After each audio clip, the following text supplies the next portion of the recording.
예, 오늘 예정론 네 번째 시간입니다. 믿음과 행위의 변곡점. 이라는 제목 오늘 받고자 합니다. 변곡점이라는 것은 굴곡의 그 방향이 바뀌는 그 곡선 위의 점을 얘기합니다. 그러니까 믿음과 행위의 여기 바뀌는 점을 변곡점이라고 합니다. 로마서 1장 17절에 믿음으로 믿음에 이르게 하나니 이렇게 말씀하셨다시피 믿음에는 크게 두 가지가 있다고 누차 말씀드렸습니다. 우리가 로마서에서 얘기하는 믿음은 보통 명사형입니다. 믿음. 이 명사형의 믿음이 있고 또 그 반대편에 우리가 통상 믿음이라 그러는 믿는다라는 동사죠. 믿는다라는 동사에 명사형을 써서 믿음이라고 합니다. 그렇죠? 그러니까 이 믿음과 이 믿음은 다릅니다. 왜냐하면 여기에서 로마서에서 주로 얘기하는 믿음은 그 주체가, 믿음의 주체가 우리가 아니고 하나님이시다 이 말입니다. 베푸는 자가 주체다. 베푸는 자. 베푸는 자에 초점이 가 있고요. 이 우리가 동사 믿는다 했을 때의 그 믿음은 행하는 자, 행동하는 자에게 자가 주체가 있다. 그러니까 이게 나가 되는 거죠. 그죠? 그래서 이 믿음 같은 경우에는 믿음이 적은 자들아 했을 때 그 믿음을 얘기하는 겁니다. 그러나 로마서에서 지금 특히 오늘 로마서 9장 30절 33절에 분명히 나옵니다. 한번 읽어볼까요? 의를 쫓지 아니한 이방인들이라고 나옵니다. 그렇죠. 이방인들이 어떻게 의를 쫓습니까? 이스라엘 민족들이 할례를 받고 민족적으로나 가문적으로 아브라함의 자손이요 예배드리고 11조 내고 금식하고 기도하는 그런 사람들이 의를 쫓는 자 아니겠어요? 그렇죠? 사실은. 그러니까 여기 나와 있잖아요. 의를 쫓지 않은 이방인들이 의를 얻었으니 이렇게 나옵니다. 반전되지요. 개같이 취급받던 이방인들이 의를 쫓는 생활을 안 했습니다만 그들이 뭐요? 의를 얻었대요. 그게 뭘로 말미암아? 이 믿음으로 하나님이 베푸시는 믿음으로 믿음에서 난 의요. 그다음에 반대로 의의 법을 쫓아간 이스라엘. 이스라엘은 뭐 드러내놓고 하나님을 찬양드리고 그랬죠. 근데 그들이 법에 이르지 못하였으니 어찌 그러하뇨 해놓고 이 사람들은 뭐에 의지했다고요? 믿음에 의지한 게 아니라 행위에 의지했답니다. 그래서 오늘 제목이 믿음과 행위의 변곡점입니다. 그러니까 이 이스라엘이라는 나라는 어떤 국가나 민족이나 혈연이나 가문에 의해서 구원을 받는 것이 아니다 이거예요. 이 이스라엘은 오늘날로 얘기하자면은 참 이스라엘이죠. 참 이스라엘이 누굽니까? 오늘날의 우리 교회죠. 교회라는 건 지역교회, 이 교회가 아니라 지역교회가 아니라 주님 안에 포함된 예수 믿는 크리스찬들을 얘기하는 겁니다. 그게 참 이스라엘이죠. 그런데 이 구원을 얻지 못한 탓이 누구에 있다고 합니까? 하나님께서 은혜를 베풀지 않아서 구원을 못 받은 게 아니라 그게 인간의 책임이라고 나옵니다. 행위에 의지했기 때문에 구원을 못 받았다 이렇게 나옵니다. 다시 한번 자기가 믿음에 의지하지 않고 행위에 의지했기 때문에 구원을 얻지 못했다 이렇게 성경은 증언하고 있습니다. 그러니까 성경은 구원을 논할 때는 항상 하나님의 은혜를 논하면서 구원의 실패에 대해서는 하나님이 은총을 베풀지 않았다고 절대로 얘기하지 않습니다. 뭐라고 얘기합니까? 그것은 언제나 인간의 책임이라고 얘기하고 있습니다. 참 기이하죠. 우리가 이 믿음이란 것은 뭐냐면 원인이 없는데 결과를 얻는 방법을 믿음의 법칙이라고 해요. 원인이 없는데 결과가 주어지는 게 이게 믿음이라고요. 그 주체가 누구라고요? 하나님이시죠. 그게 뭡니까? 은혜요 선물이다. 성경에서 믿음이라는 것은 은혜요 선물이라고요. 내가 한 대가 없이 받는 게 믿음이다 이 말입니다. 우리가 원인이 없이 결과를 받는 믿음의 법칙, 그것은 천국에도 예외 없이 적용되고 있습니다. 마태복음 11장 12절에 보시면 세례 요한의 때부터 지금까지 천국은 침노를 당하나니 침노하는 자는 빼앗느니라 이렇게 나옵니다. 이거는 수동태입니다. 그런데 똑같은 말씀 누가복음 16장 16절에는 율법과 선지자는 요한의 때까지요. 그 후부터는 하나님의 나라 복음이 전파되어 사람마다 그리로 침입하느니라 라고 능동태로 나옵니다. 이 헬라어에는 중간태도 있고 또 능동태, 수동태가 함께 쓰고 있습니다. 어떨 때는 수동태를 쓰고 어떨 때는 능동태를 쓰기도 합니다. 그러니까 무슨 얘기냐 지금 이게 본론적으로. 지금 하나님께서 우리의 마음속에 오셔서 우리 심장을 꺼내 가셨다 이 뜻입니다. 그게 침노한다는 뜻입니다. 물론 우리도 침노하게 되지요. 능동태, 수동태 다 쓴다고요. 우리 입장에서 보는 것과 하나님 입장에서 보는 것하고 이렇게 말이 약간 다릅니다. 하늘나라가 우리에게 덮쳐오듯이 해서 우리를 빼앗아 간다입니다. 침입하나니 침노당하는 자는 빼앗기느니라. 그렇죠?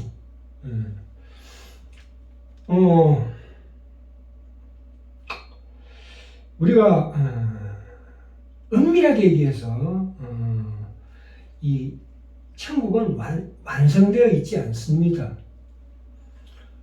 정식으로 임하지 않았다 이 말입니다. 어떻게 들어와 있습니까? 침투에 들어와 있답니다. 침투에. 이 세상 속에 오는 세상이 들어와서 그죠?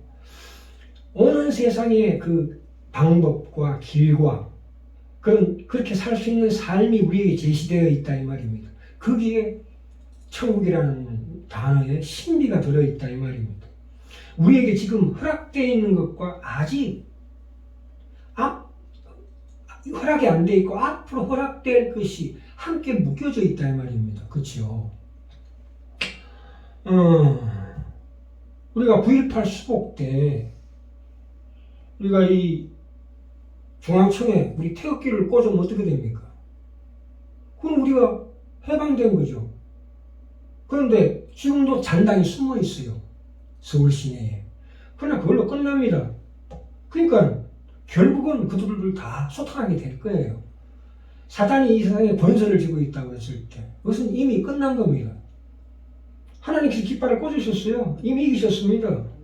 천국 복음이 전파된다는 것은 하나님의 통치권이 들어왔다는 얘기고, 하나님의 통치권이 들어왔다는 얘기는 사탄의 권세가 서서히 밀려나고 있다는 증거다 이 말입니다. 우리가 그래서 신약에 귀신이 쫓겨가고 병이 낫는다는 설명을 하고 있는데, 예수 믿으면 그런 고통이 없다는 것을 설명하는 것이 아니고, 예수님께서 십자가에 달리시기 전부터 사단은 도망다니기 시작했다 이 말입니다. 그래서 예수께서 친히 사망으로 말미암아 사망의 권세 잡은 자를 꼼짝 마라 한 거죠. 그러니까 이 천국의 신비에 대해서 우리가 다각도로 이런 신비 속에서 우리가 바라보고 그걸 누려야 될 줄 믿습니다. 우리가 모세라는 이름도 그래요. 모세는 원래 이름의 뜻이 건져낼 자예요. 건져낼 자. 누구에 의해서? 근데 이게 어떻게 됩니까? 건져내는 자로 바뀌었다고요. 누구를? 이스라엘 민족을 건져내는 자로 바뀌었다고요. 이 이름에 숨어있는 능동태와 수동태를 함께 읽으셔야 합니다. 그리고 출애굽기 2장 14절에 15절에 분명히 보시면 모세가 40대 때 자기 민족을 해치는 애국 관원을 죽이고 그 다음날 나갔을 때 이스라엘 민족이 싸울 거 봤을 때 그게 중지하러 갔을 때 이스라엘 민족이 뭐라고 그랬습니까? 네가 어제 애국 관원 죽인 것처럼 우리도 죽여주느냐 했을 때 모세가 깜짝 놀라서 이 바로 귀에 들어가면 큰일 나잖아요. 그래서 도망갔다고 나옵니다. 분명히 출애굽기 2장 14절 15절에 도망가서 어디로 미디안 광야로 도망갔다고 했는데 분명히 히브리서 11장 27절에는 뭐라고 나옵니까? 믿음으로 광야로 갔다고 그랬어요. 참 이 믿음이란 것이 훨씬 우리가 생각하는 것보다 훨씬 오묘하고 깊고 불가사의한 단어입니다. 그러니까 이거를 잘 우리가 명심해서 봐야 합니다. 우리가 예정 그러면은 굉장히 오해들을 합니다. 뭡니까? 내가 뭐 한 행동 하나하나를 하나님께서 다 타치를 하고 내가 오늘날 무슨 옷을 입고 무슨 차를 타고 올 것인가까지 하나님께서 다 예정하셨다. 그거는 예정이라고 하지 않습니다. 그건 우리식으로 이해하는 거지요. 하나님의 예정이라는 것은 하나님께서 어떤 계획을 가지고 우리를 출발시키셨다는 뜻입니다. 그래서 우리가 어떤 수준까지 높이려는 하나님의 계획이 있는 거예요. 하나님의 계획은 변개치 않습니다. 반드시 이루어야만 합니다. 그게 하나님의 고집이요 하나님의 열심입니다. 우리가 로마서 8장에 나오잖아요. 하나님 미리 하신 자들로 또한 그 아들의 형상을 본받게 하기 위해 미리 정하셨대요. 이는 그로 많은 형제 중에서 맏아들이 되게 하려 하심이라. 또 미친 자같이 그들을 부르시고 부르신 그들을 의롭다 하시고 의롭다 하신 그들을 영화롭게 하셨느니라. 이미 이루놓으신 일을 이제 우리 역사 가운데서 시간과 공간 속에서 우리 인생 가운데서 하나씩 펼쳐나가고 있는 거예요. 그래서 우리가 순종하라는 뜻이 그거예요. 하나님이 원하시는 아들의 형상, 수준과 영광의 자리로 우리를 들어 올리실 것이다 이겁니다. 이것이 믿음의 가장 중요한 예정론입니다. 하나님의 그 계획을 우리의 인생 속에서 이루어내시는 분이다. 그것이 예정입니다. 그게 예정론이라고요. 우리가 로마서 1장 17절에서 믿음에 이르게 한다 했을 때 믿음으로 구원을 얻는다는 것은 로마서 3장에 나와 있다시피 한번 3장 가볼까요? 믿음이란 게 뭔가 정확하게 나옵니다. 3장 19절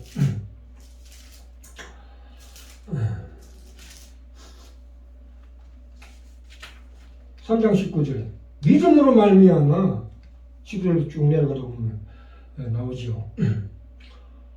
믿음으로 말미암아 모든 믿는 자에게 미치는 하나님의 의인이 차별이 없느니라 해놓고 하나님의 은혜로 값없이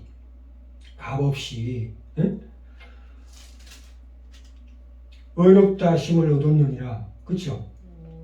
그런즉 자랑할 때가 어디뇨? 있을 수가 없느니라. 무슨 법으로냐? 여기 행위로냐가 나옵니다. 행위가 아니라 이 말입니다.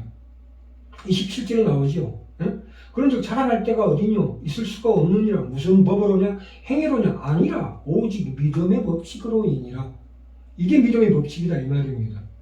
그러니까 그러므로 우리가 사람이 의롭다 하심을 얻는 것은 율법의 행위에 있지 않고 믿음으로 되는 줄 우리가 인정하노라. 자랑할 수가 없답니다. 그것은 은혜이기 때문입니다. 삭시 아니고 대가가 아닙니다. 로마서 4장 4절 볼까요?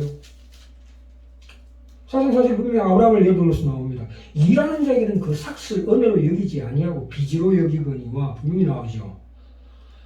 일하지 않는 것에 대한 대가를 받는 것이 하나님의 믿음의 법칙이다 이 말입니다. 그러니까 그때 믿음은 명사죠. 명사 하나님 주시는 믿음, 베푸시는 믿음, 태어나지는 믿음이라고 계속 말씀드렸습니다. 왜 성경이 자꾸 이런 얘기를 계속해서 반복하고 있냐면 이 개념이 우리한테는 없습니다. 지금 이 하나님께서 성경에서 믿음을 이렇게 우리 설명하려고 하는데 이 말이 자꾸 이상한 우리 세상적인 단어로 오해할까 싶어가지고 자꾸 이 단어가 가진 뜻을 밝히려고 지금 애를 쓰고 있는 것이거든요. 너희가 믿음으로 구원을 얻었느니라. 그러니까 행위로 말미암지 아닌 것이니 자랑할 수 없다 이렇게 나옵니다. 우리가 이 행위라고 했을 때 내가 뭔가 동작을 취하는 걸 행위라고 하지 않습니다. 이 행위라는 것은 인과 법칙이에요. 원인이 있어야 결과가 있다 이 뜻입니다. 나에게 있는 결과에 대해서 내게 원인이 없다 이 말입니다. 내게 원인이 있다면 그건 행위죠. 나에게 있는 구원이라는 결과가 내가 원인이 있지 않고 그냥 온 거다. 그게 믿음이요. 내게 있다. 그거는 행위죠. 내가 사지 않는 물건이 내 수중에 있을 때는 선물이죠. 믿음이란 다시 한번 반복합니다. 원인이 없는데 결과가 생긴 것을 말하고 있습니다. 믿음은 원인이 아닙니다. 내가 믿어서 구원 얻는다 아니잖아요. 물론 우리가 구원받아서 하나님의 깊으신 은혜로 선물로 구원을 받아서 예수님을 믿게 되는 거지 내가 믿어서 구원 얻는 건 아니다 이 말입니다. 고린도서 1장 18절에 나오잖아요. 그래서 십자가의 도가 멸망하는 자들에게는 미련한 것이요 구원을 얻는 우리에게는 하나님의 능력이 됩니다. 왜 능력일까요? 우리는 근데 결과가 나타나니까 그게 하나님의 능력이고 지혜지. 그렇죠? 구원이란 결과를 만들어내십니다. 그게 하나님의 능력이고 지혜다. 기가 막힌 능력이고 기가 막힌 지혜다. 원인이 어디에 있습니까? 우리에게 없습니다. 오직 그리스도께만 있습니다. 그리스도에게서 다 만들고 결과는 우리에게 다 만들어 놓으신 걸 주시는 거예요. 그게 은혜다 이 말입니다. 야, 요한복음 9장에도 나오지요. 날 때부터 소경된죠. 무슨 법으로냐? 행위로냐? 아니라 믿음의 법으로니라. 그것이 우리가 흔히 얘기하는 복음이라고 합니다. 그런데 여기 9장에서 무슨 얘기하고 있냐면 그러면 우리를 권하신 것처럼 하나님께서 저 사람들도 망할 저 사람들도 구해야 마땅하지 않습니까? 라고 지금 묻고 있는 대목입니다. 그렇죠? 9장에 가볼까요? 다시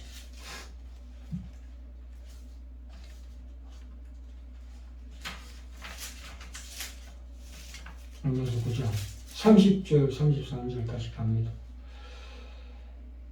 다시 한번 말씀드립니다. 그가 예수를 믿는 것은 우리가 택함을 받았기 때문이요. 우리가 택함을 받았다는 것을 아는 것은 내가 예수를 믿는 것을 보면 안다 이 말입니다.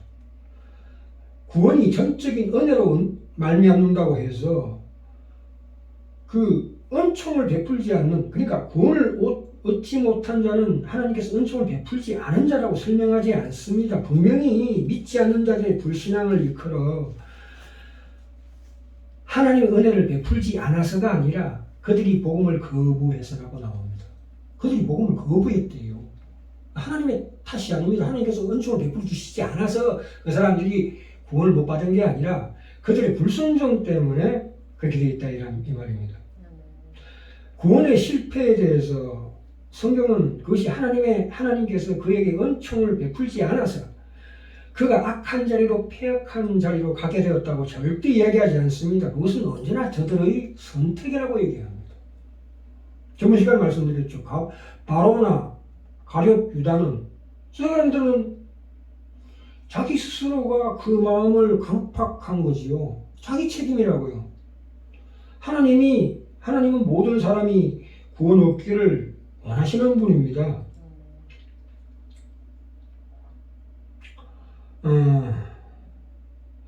하나님의 주권이 구원에서 역사하신 것처럼 실패에 대해서도 책임져야 한다는 것은 인간의 잘못된 오해입니다.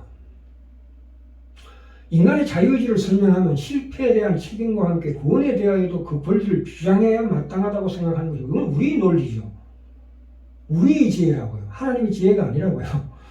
성경은 구원에 관해서는 하나님의 주권을 이야기하지만 실패에 관해서는 인간의 책임을 철저하게 묻습니다. 그것이 불합리하다고요? 이게 왜 불합리합니까? 아담과 하와가 선악과를 따먹게 하는 것이 하나님의 불합리한 처사입니까? 그렇지 않습니다. 하나님께서는 그들을 복받는 그 자리에서 벗어나지 않게 하기 위한 분명한 하나의 표로서 선악과를 만들어 놓은 겁니다. 최고의 권위자가 누구냐? 나다 이겁니다. 그 표가 선악과라고요. 안 만들면 될 것 아니냐? 그런 말씀하면 안 됩니다. 그 죄란 하나님을 거역하는 거라니까요. 왜 만드십니까? 그걸 거역하는 게 죄라니까요.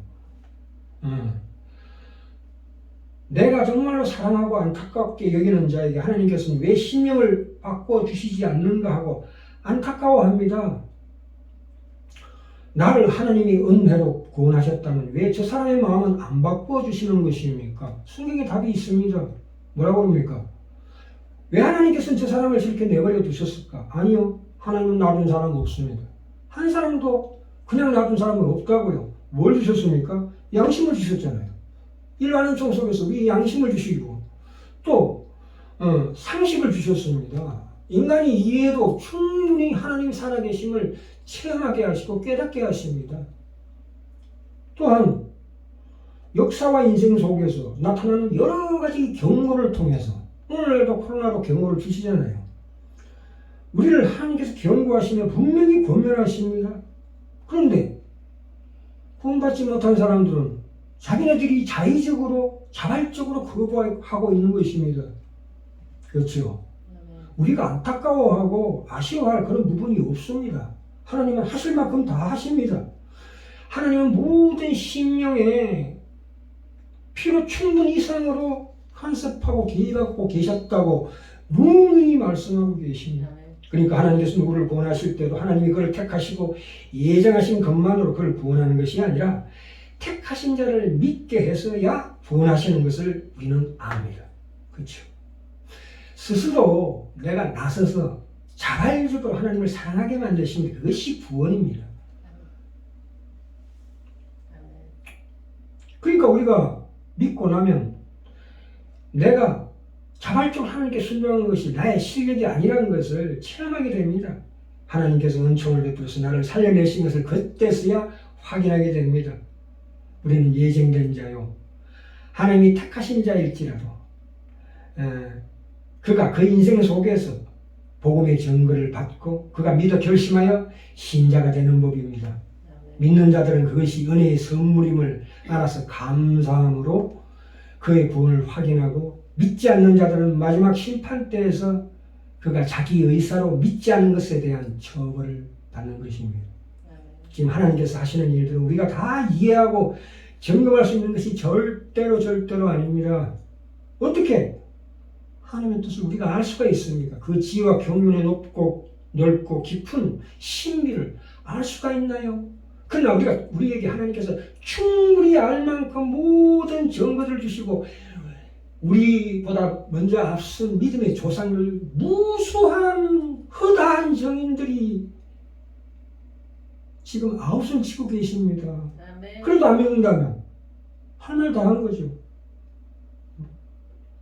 우리가 하나님께서 하시는 일을 우리가 홀딱 이해하려면 우리가 최소한 하나님과 동등한 수준이 돼야 된다는 얘기예요. 그죠? 구원을 얻는 자는 다 운명이고 구원을 얻지 못한 자는 자기 책임이라는 이런 확실한 우리 체계를 갖고 있어야 합니다. 저 사람이 예수를 믿지 않는 것은 완악해서다. 저 사람이 예수를 믿었냐? 하나님이 은총을 베푸기 때문이다. 이렇게 얘기하시기 바랍니다. 믿음이라는 것은 우리가 알지 못하는 것을 이해함으로 소유하지 않는 우리의 이해를 벗어난 것이 그 경이로움, 나의 것으로 소유하는 놀라운 하나님의 신비한 방법입니다.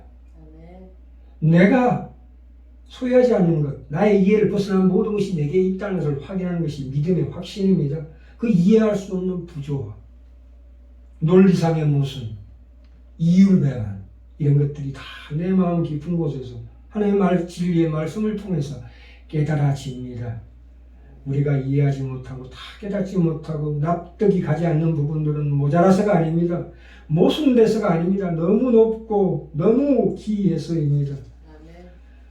우리가 앞으로 신앙생활을 하면서 내가 깨우치지 못한 부분, 많은 부분에 대하여 더 많이 하나님께 물으셔야 되고, 말씀을 통해서 끊임없는 갈급한 영혼의 소망으로 말씀을 바라봐야, 말씀을 통해 하나님을 만나야 합니다.